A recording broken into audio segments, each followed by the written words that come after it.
So, hi, the setup here is not great, but this is me, Julian. Going to introduce this Westwood project to you and the journal on the Refurbly website, and I'm using Refurbly to help me manage this project. This first couple of videos will just really give you an introduction to the site and show you around it. And this is a property called Westwood in Lane End in Buckinghamshire. It's about 200 years old, and it's got plenty of problems, and hence it's a big sort of refurb project, or it's big to me. But I'll show you that in a few minutes. I'm going to be fairly transparent with the costs, because a lot of this stuff's in the public domain, how much we paid for the property, and the sort of costs and some of the issues that we're dealing with. I'm here today with the Batman doing a bat survey. That was a price of £750. He's going to be here half an hour apparently. I guess we'll get a really nice quality report.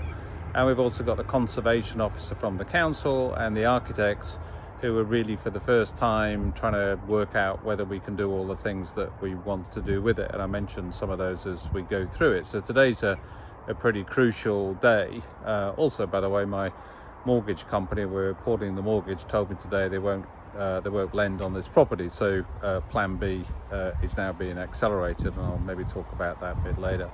But that's the intro. I'll stop at this one and then just start to show you some of the features from the front by the road all the way around, and then we'll go inside. Thanks.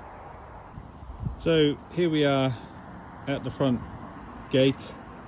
You can see called Westwood, and there's a few cars here today as we got the surveyor and the conservation officer. So we have the double garage with a pitch roof and space up there for an additional room. This nice path. It'll probably be a bit gloomy in winter, but it's quite nice at present, nice and cool in the hot weather we've been having in this summer of 26. I'll just start off with this garage just briefly. Hopefully this is one of the ways we can improve the property. The key's been left in and we can go inside, and we've got a nice sized double garage, and then up here I can climb up and do this at the same time.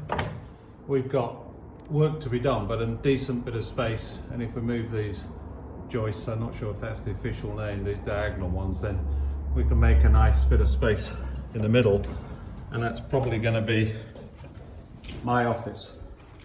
So let's move up. And now we can see the garden, and it's lovely with the shade and the trees. Some of these need a little bit of cutting back. There are a couple of TPOs on one or two of the trees. We're walking over the drains here. I'll talk about drains at another time. We've got this slightly out of place 1990s Antigua conservatory, but it's sort of okay. Definitely needs a paint, probably some of the panels replacing. And then this is the main roof, the cat slide roof as it's called, as I now understand. Plastic guttering, which is probably not in keeping.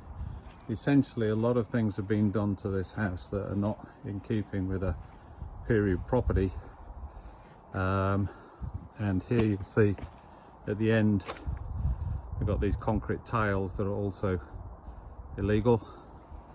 Lots of foliage, which is helping contribute to the damp, and then a sort of an extension that was done, a more modern extension, and on this end gable wall they put concrete render, which hasn't helped with the damp on the inside. The cottage was called Gable End Cottage at one stage. We can go around the side here. Some slightly decrepit sheds, or they both got leaks. We'll probably definitely get rid of at least one of those. And then this is the old, really what was the front of the house, but with other houses being built around it, there's now a hedge and a fence. But a very nice facade, some dead foliage that needs to be cleared off. Maybe not a very attractive front door. And these windows need work, but are generally in good condition. There's an issue about replace or refurbish, of course. We've got some huge trees. It doesn't seem to have caused a lot of problems on the wall at this stage, but that needs to come out or to be died down somehow. And this is the other side of the conservatory. So hopefully that gives you a bit of a feel for the outside. We're not really planning to change a lot on the outside, obviously tidy everything up, but really the surveyor has told us that we need a new roof because half of these tiles are broken, damaged. The flashings need to be done and the chimneys repointed. The 2 dormer windows there need to be replaced. Ultimately the guttering, and basically this all needs to be taken off. New breathable membrane that apparently is bat friendly, and battening, and then the tiles, half of which hopefully we can reuse. We'll go inside in a minute. Inside at the moment there's the bat survey guy looking up in the voids. Fingers crossed he won't find too much, but he's already said there's lots of holes here that bats could live in. And then the conservation officer and the architect are discussing some of the plans, and I'll show you some of those things in a minute. Thank you. And what we can see first of all is the hallway, and where I came in was this sort of doorway. First thing you'll note is there's lots of holes and damp and things like that. This is the utility room. We're going to have it as utility sort of boot room. Probably going to move the boiler over in that corner. Lovely sink. This is a low ceiling, as you say, so we've got certain limitations. This is actually a fairly new boiler. Glowworm. I need to find out the power, but the other one was condemned, and so they've just added this one in. As you can see, there's a lot of pipe work here, and we're probably going to redo all of that. This goes through into what will be, we may open some of this off into some storage, but here we've got some non-sliding door into a sort of a loo, which I'm not going to dwell on, and some delightful bathroom. And here we've got these old crittle window, metal windows, which I don't particularly like, and we're sort of hoping the conservation officer won't think they're something to be conserved. So down the hallway, we've then got plenty of little nooks and crannies. The main sitting room, which isn't too bad condition, but the low beamed ceilings, a blocked up fireplace, a wood burner, which I think could be really nice. Obviously at the moment there's central heating. I'm not sure what this floor is. And then we've got the conservatory, which has got some decorative things. It's pretty warm in here, even though there are some cracks here and apparently some cracks above, so this may need some structural support. Obviously we've got this beam here, or post I should say, partly supporting this beam, and a very low ceiling here. It's I can touch my head on this, so we need to look at that. But a nice room. This is currently the kitchen, but our plan is to make this a sort of a little family room, media room, and our plan is to knock this wall down here, so that goes through into what will be the kitchen. So this will just become a little media space, so we can handle the dark and the low ceilings, because you'd be sitting down rather than working in a kitchen. Lots of weird colours. The back door, which is actually the old front, and then this room, which is I guess the dining room, and above that was the shower, which has leaked and collapsed and made a complete mess. There's a fireplace there. There's 4 chimneys in this place, and somebody's put a lovely sort of hatch thing there. As you can see, the wallpaper's coming off. And our plan is to make this a pantry on this side here, access through that wall there into a pantry, and this is going to be part of that media room joining into the kitchen. And then this is currently the library with some fairly horrible shelving, but it would obviously be quite functional.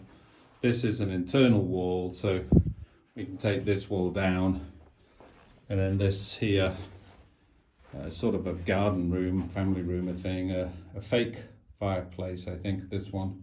No actual chimney on this extension. Again, as you can see, lots of damp. And a loft void, and our plan is probably to open this ceiling up and have vaulted ceiling, and these 2 rooms to become our kitchen. In the corner there, there'll be a way into a pantry, and over there we'll go through into that sort of family room. So quite a big area downstairs, and the plan with the sitting room was to actually put an office in here, so that becomes an office and a sitting room, and then the conservatory stroke garden room. And there is a longer term plan to rebuild the conservatory as a garden room. And then if I go upstairs, and we'll see what we've got here. First of all, there's a cupboard with just a water tank in it, sort of an airing cupboard. And you can see the space. There's a few doors off here, and there's the space. And our plan is to fill that landing in there, or the open air, to make it a landing which actually will be the 3rd bathroom. And then this will be the main bedroom. We'll keep the fireplace. It's got a leak at the moment on that, coming from the chimney, so something to fix. There's lots of these silly hanging down lights that I hit my head on. Lots of damp coming through from the problems on the other side. But a nice view out into the garden, if you could see out of the window. And then there would be a door through here into a dressing room and a bathroom, which is at a different level. As you see, we've got stairs here. And then this room would be split in 2 to be a bathroom on this side, where there is a sink and a shower at the moment, and another fireplace. And then this other side would be a dressing room. And you can see one of the windows. So again, a few levels which make the design a little bit difficult. This would be a family bathroom, the 2nd bathroom, lovely pink almost, I don't know what colour that is. And this will be the sort of 2nd guest room. Again, it's all of these rooms have got some sort of water. And then upstairs again, this one again, another fireplace and some water, traditional thing, and a nice little window seat covered in bees and wasps, and some sort of built-in horrible storage. So this would be 2nd bedroom with a wall through there, with a hole through there, opening into that 3rd bathroom, or 2nd bathroom probably, and this one then would be the family. So that's sort of the space, but as you can see, there's a lot of work needs doing. I mean, some of this is okay. These walls seem fine, the internal ones obviously, but nearly all of the external walls and some of these have got damp. And so what we're hoping to do today is to get the conservation officer to tell us what we can do with the windows. Obviously this room actually has plastic windows, so hopefully that shouldn't be a problem, putting some wooden double glazed units in. These doors would like to open up to double doors on each side, and those critical windows, replace those with new. And then these existing windows like that, which are not in too bad condition, either we refurbish them and repaint them. Again, this inside is fine, but none of the sliding stuff is working, and they're, I think, traditional sash windows, and so they could be refurbished, or we could just repaint them. To be determined really, and hopefully the conservation officer will let us know. And then the main thing then is about, can we knock this wall down to open this entire space up? If not, we'll have to look at plan B or C, and we're hoping to put underfloor heating in throughout these tiles. I don't know, I think probably again something lighter. There's a nice Aga there, that was a gas-fired Aga, would move over into the new kitchen. Or mod cons have even got a sliding ladder, but obviously all that stuff's going to go onto the sort of skip. So ideally we can lower these floors slightly, it depends what's down here, and as soon as we've exchanged or own it, we'll be having a look under these carpets to see what we see. But hopefully that gives you a good feel for it, and I think it will be a superb house when it's done. Thank you.